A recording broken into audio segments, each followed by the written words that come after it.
I'm afraid I can't come with you. Thanks for the pie. But... Welcome to the Grand Hindenburg Hotel. My name is Susan, and I'm glad to be of service. Your name, please?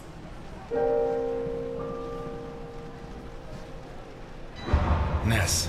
Elliot Ness. Thank you, Mr. Ness. Nice choice. Sounds genuine. And now, how can I help you? I'm here to see Mr. Capone. There's no Mr. Capone here, Mr. Ness. Listen, Susan. I know more than 60 aliases for Al Capone, so you have two options. One is to delay my appointment with him until I guess the right one, which he is not going to like. The other is to send me through and earn my eternal gratitude and his. Your call. He's in the presidential suite. Top floor at the end of the red carpet. Thank you, Susan. Have a pleasant stay at the Grand Hindenburg Hotel, Mr. Ness.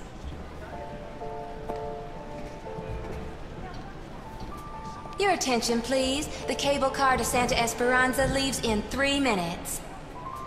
What kind of person can afford this kind of luxury? Shit. You think it's going to be a quiet day, and suddenly, the storm hits you.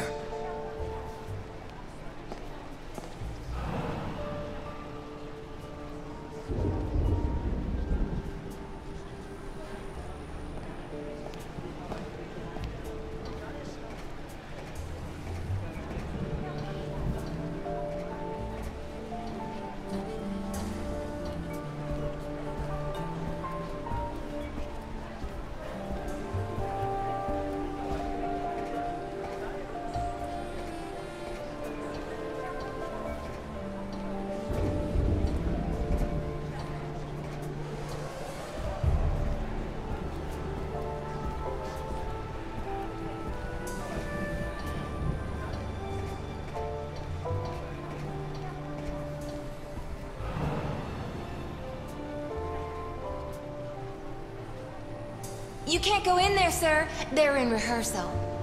Theater? Shakespeare's Titus Andronicus. They open in a couple of nights. Perhaps Mr. Capone can get you a ticket? Capone? He's at this hotel? Gosh, I'd heard the opposite.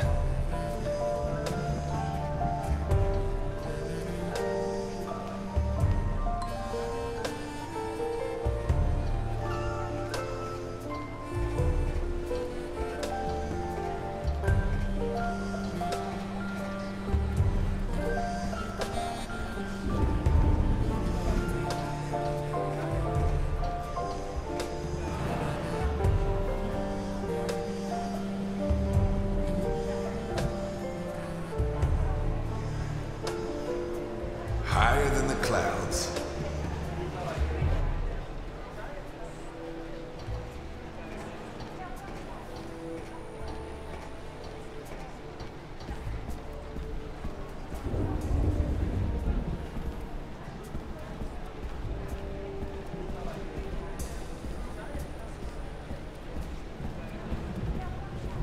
Your attention, please. The cable car to Santa Esperanza leaves in 2 minutes.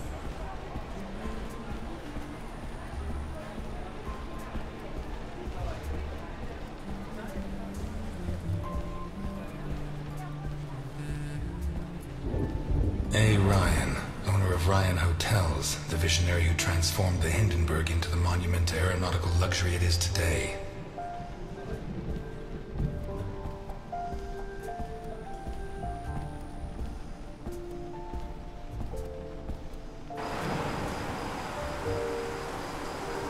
The window cleaners up here deserve every cent they make. I wouldn't do it for all the money in the world.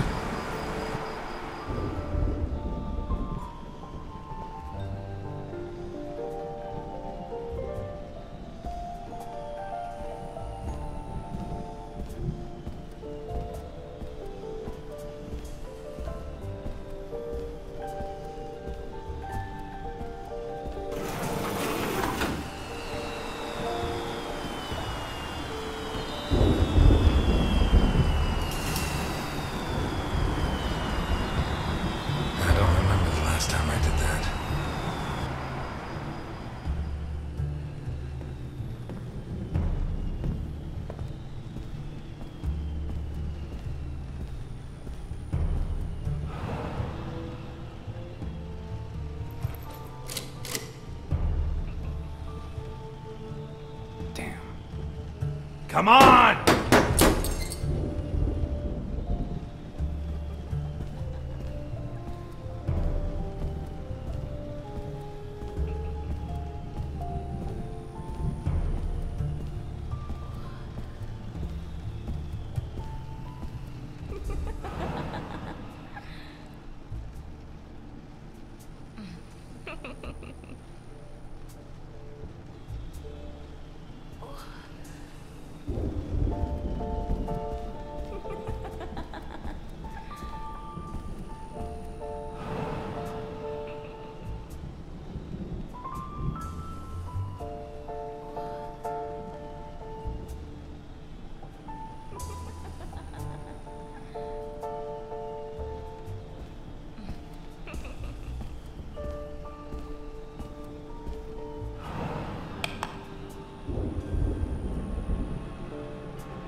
What happened here? Nothing to worry about, my good man. What happens on the Hindenburg stays on the Hindenburg. How can you work in a place like this? You don't want to know where I worked before this, my good man.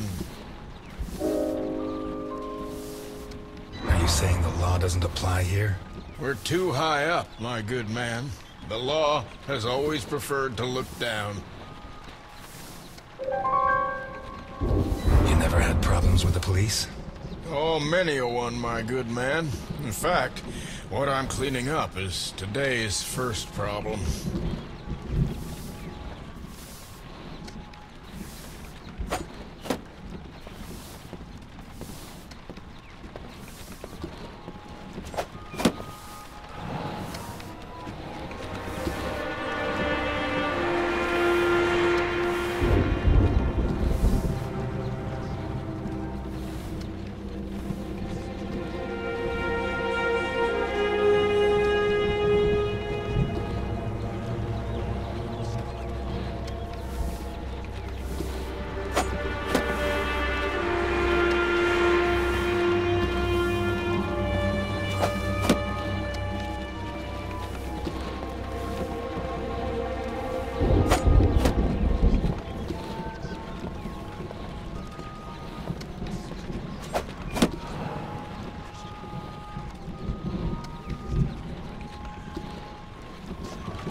Bravo!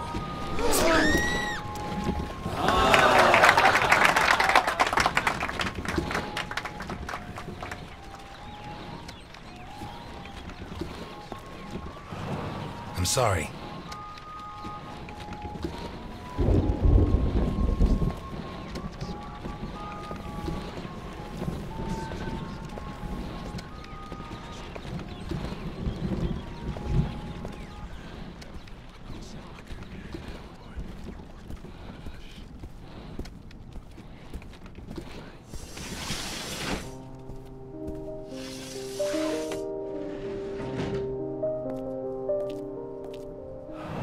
If it wasn't for my habit of checking all possible exits when I walk into the lion's den, I'd be a dead man.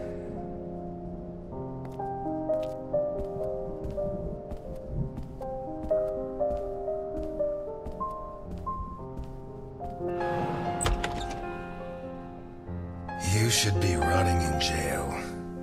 That's exactly what I've been doing for the last 19 and a half years. You'll be surprised what a little good behavior can do for a person. You're not gonna ask me for my last words this time?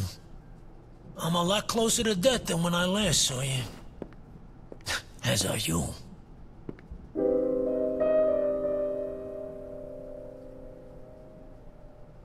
Why did you ask me here? Why did you come? I wanted to see if you'd improved with age. I'm glad to see the answer's no. When you said rot in jail, you really meant it, huh? Look, I didn't ask you here to find out who's got the snappiest comebacks. I want to hire you. What? I require your services as a detective. I don't know what your game is, but if your plan was to surprise me, you've succeeded. Look, Ness. My granddaughter Sophia has been kidnapped. When what happened to my son, Vittorio, I put her in a boarding school. She was entered under a false surname, Colombo. Nobody knows who she is. Nobody? Only Milton, the man who brought you here. I trust him completely. 2 days ago, a guy turned up at the boarding school. He introduced himself as Guido Colombo, the girl's uncle, and her new legal guardian. He said her parents had just died in a tragic automobile accident. He produced all the relevant papers, driver's license, the custody document supposedly made out by the father, the death certificates. He explained away the fact that the girl didn't know him by saying he moved to Seattle before she was born. Any clues? Nah. Well, Sophia was wearing a blue dress with flowers that I personally ordered for her from Italy. She was also wearing white ballet shoes with daisies embroidered on them. As for the guy, the school principal said he was tall and slim, in his 50s. No particular accent. Black hair, no beard, no glasses. Well dressed. Could be anyone. But I know he was hired by one of my old associates. Someone wants to finish me once and for all. Maybe they want control of what's left of my organization. Maybe they hate my guts. And I thought I was the only one who still hated you after 20 years. What else have you got? I got this. And I got you. You don't have me. My place is at my diner. And your girl's not there. Huh. So where should I be looking?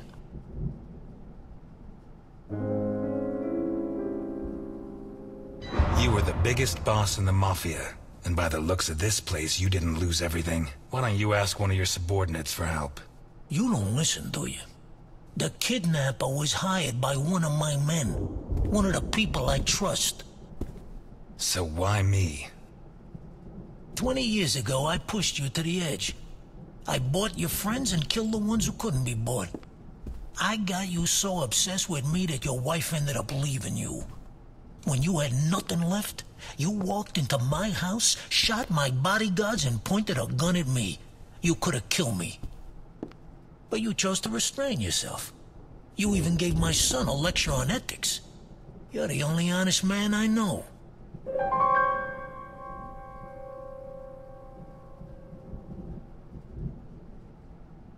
I'll do it. Not for you. For her. I knew I got the right guy. But I want something in return.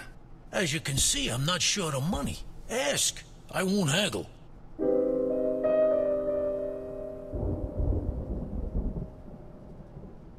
You give your entire fortune to the Santa Esperanza hospice. That won't be difficult. I've been donating to them for decades. And I don't need the money anymore. I don't give a damn what happens to me, Ness. You just save Sophia. And you can start by investigating Carlo Boccherini. How did you know? Biggest forger in Santa Esperanza. Wouldn't surprise me if Sophia's so-called uncle's papers were made by him. Besides, he's been cursing your name ever since we put you in jail. Hey, I treated him like a son. After you killed his parents. They were selling booze without my permission. Wait, you know where to find them? I have a good contact at the station. A girl. Rookie. Straight arrow. Reliable. A girl? You saying you trust her? You are such a chauvinist. Do you trust me? Deal?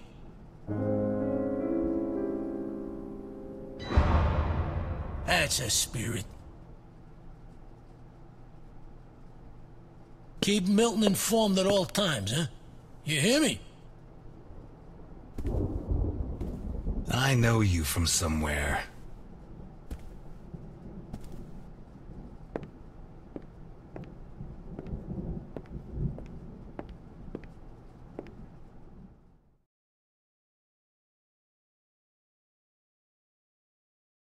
You're not gonna ask me for my last words? You should be running. I'm never going to help you. Why me? I'm not asking you to help me. I'm not a cop anymore. I'll do it. Not for you. For her.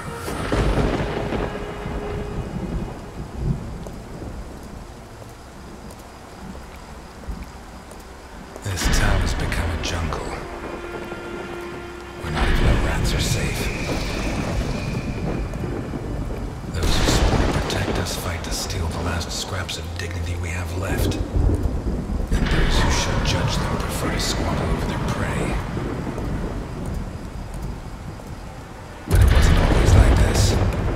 The Santa Espiranza I was born in was a clean town. A place where it meant something to be a cop.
I'm gonna need help.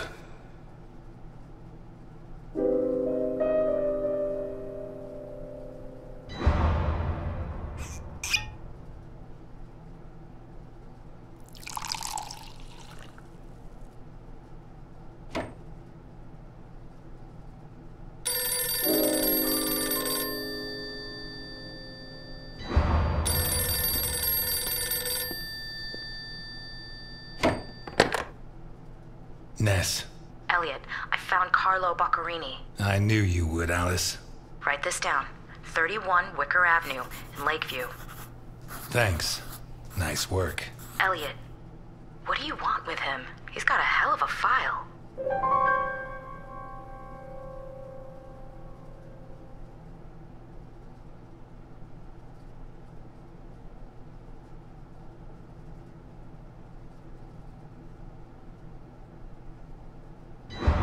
I think he's mixed up in a kidnapping, but my client doesn't want the police involved.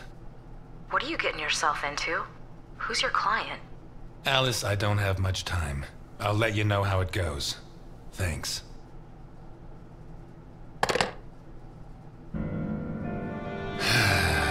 Tomorrow's going to be a long, long day.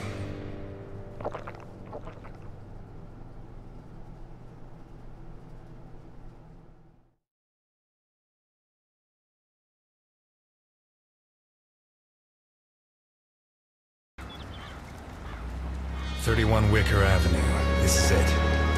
You sure? I'm sure. At last.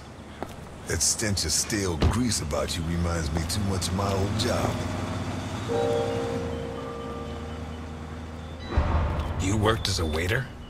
I was a chef. And not in any old kitchen. At the maximum security penitentiary on Gore Island. Can't think of a better way to do time. And how do you think I met Alphonse? Playing golf? Alphonse?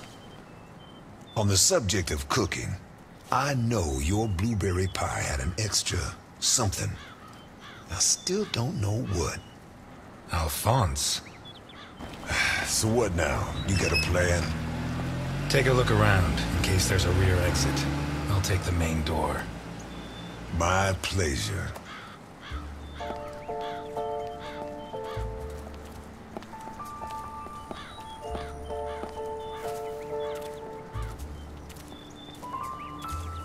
The fact that a criminal like him can hang up his shingle in broad daylight says a lot about Santa Esperanza.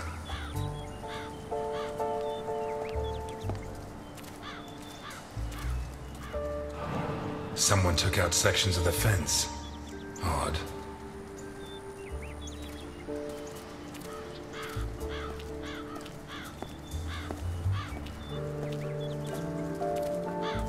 Interesting taste. Been centuries since a gardener visited this house. Maybe Boccarini's business isn't going too well.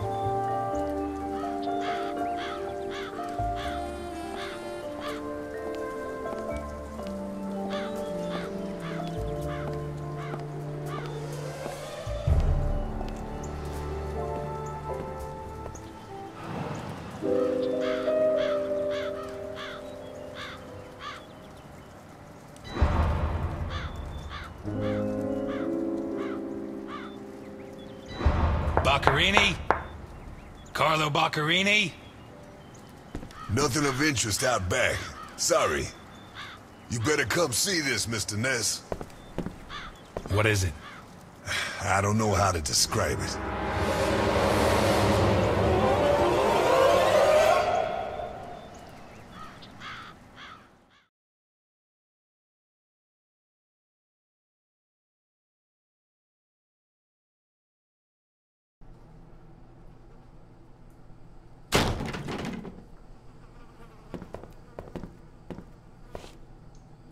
Is that our man? Boccarini. My God. We have to find out who did this, and why. Let's go. You're the detective, Mr. Ness. Besides, Alphonse will want to see this. I'll be right back. All right. I have to establish how Boccarini died. Maybe the body parts can shed some light on the motive.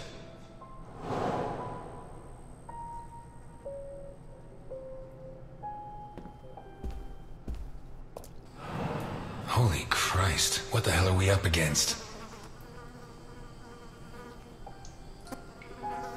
His eyes were pulled clean out of their sockets. Whoever did this, it wasn't their first time. And if they committed any other murders like this, it's likely that the police found some of the bodies. I must remember to ask Alice. His teeth were all pulled out before he was killed.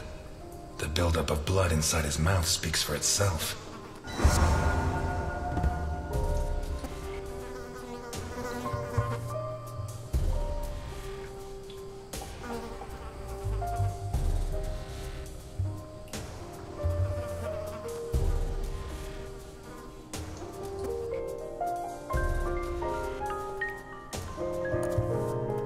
Takes a strong man to tear that out, or several.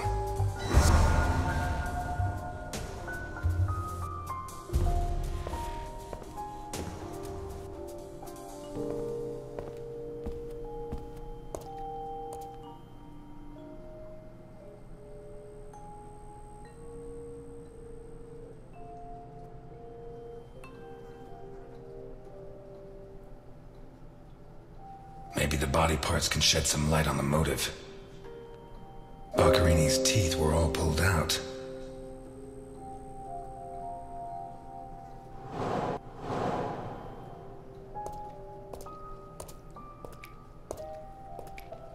The blood comes from the other side of the corridor and ends next to the body. He was attacked in the other room and dragged to the hall.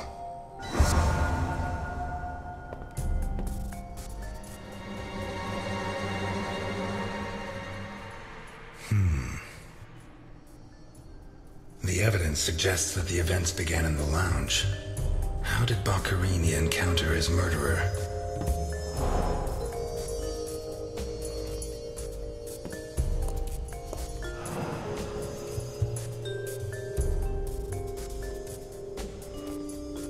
Whatever crushed the table must have been really heavy, or maybe it was thrown extremely hard.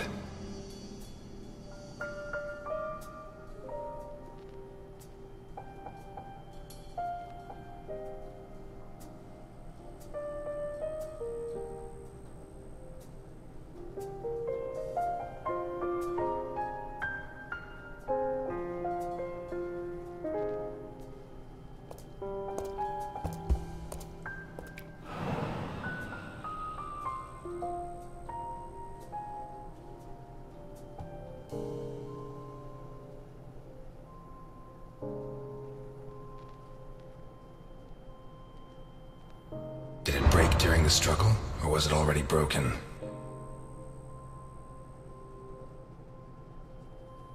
What kind of person takes off a wristwatch without unfastening it? Or fastens the strap again after taking it off? Blood. Blood everywhere.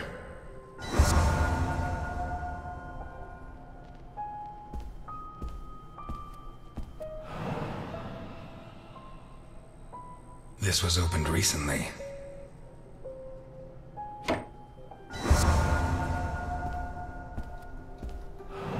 Smells of whiskey.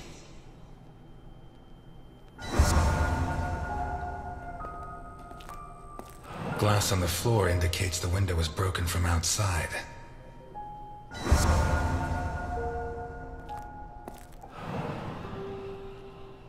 There's something under there. How'd it wind up under there?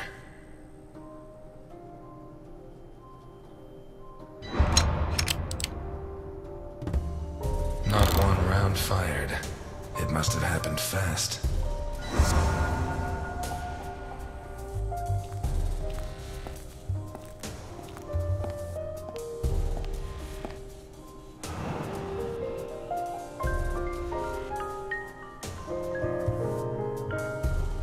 What is it with Italians and olives? They lap those things up like caviar.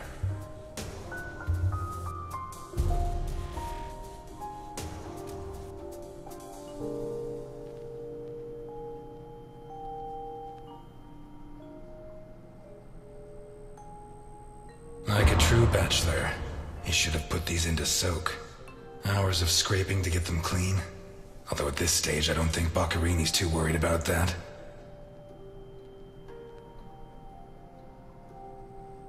Glasses.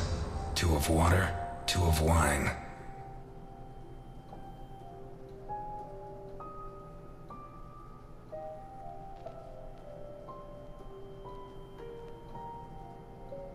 I've always been a whiskey man, but I know a good wine when I see one.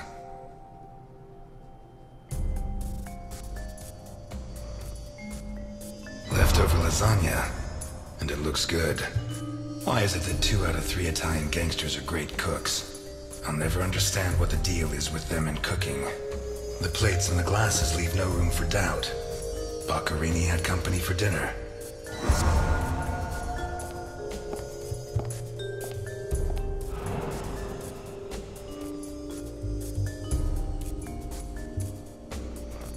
One knife's missing, the biggest one.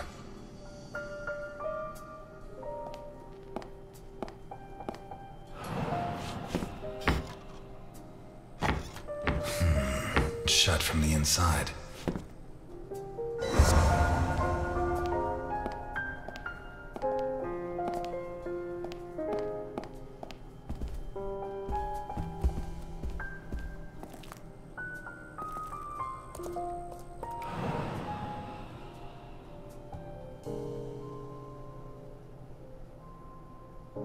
A perfectly circular dent.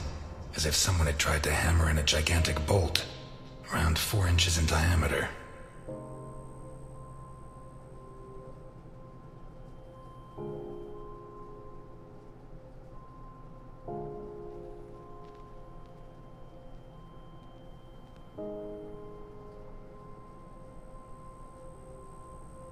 Fingernails scratched the wood.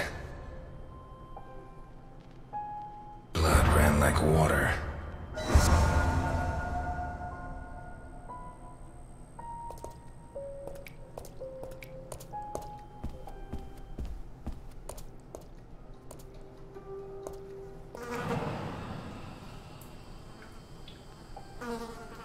Pity he won't last till Christmas, because he'd almost pass for a tree. There's no doubt the murderer took his time.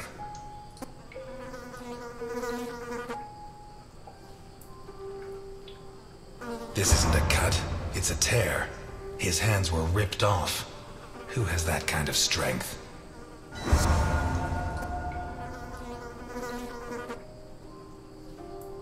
Once he got stuck in there, looks like the bottom of a glass.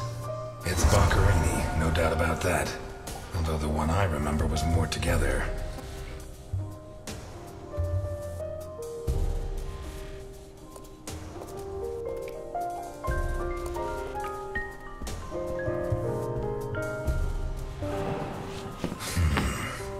Jammed shut from the inside. Maybe between the two of us when Milton gets back. If I'm not mistaken, this door opens onto the same room as the locked door in the kitchen.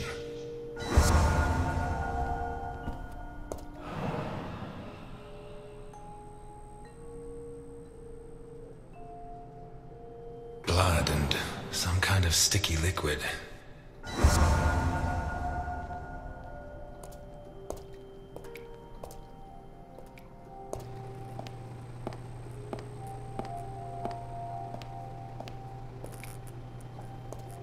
Oh shit. I should have stayed in my diner.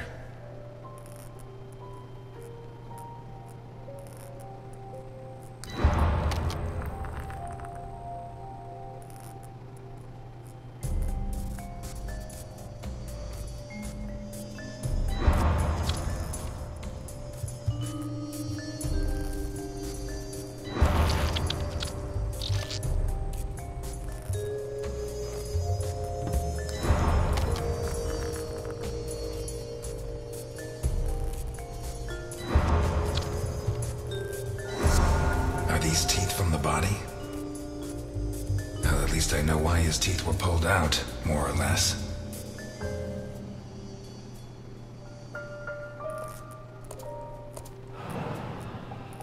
What is that? Looks like a ritual. What was Boccherini mixed up in?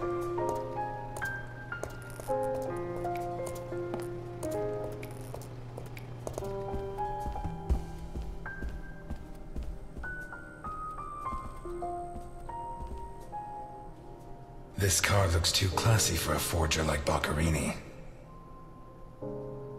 Are there sufficient reasons to believe that when the murderer attacked Boccherini, there was someone else in the house? The first possibility to be ruled out is that the car belonged to Boccherini.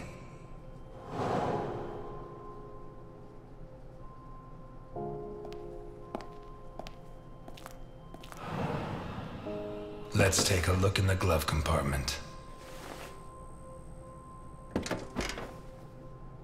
Bingo.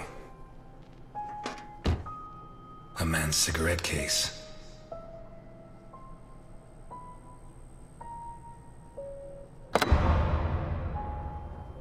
OB.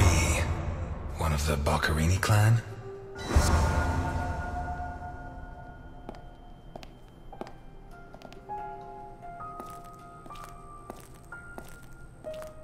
Vermont plates. Someone drove a long way.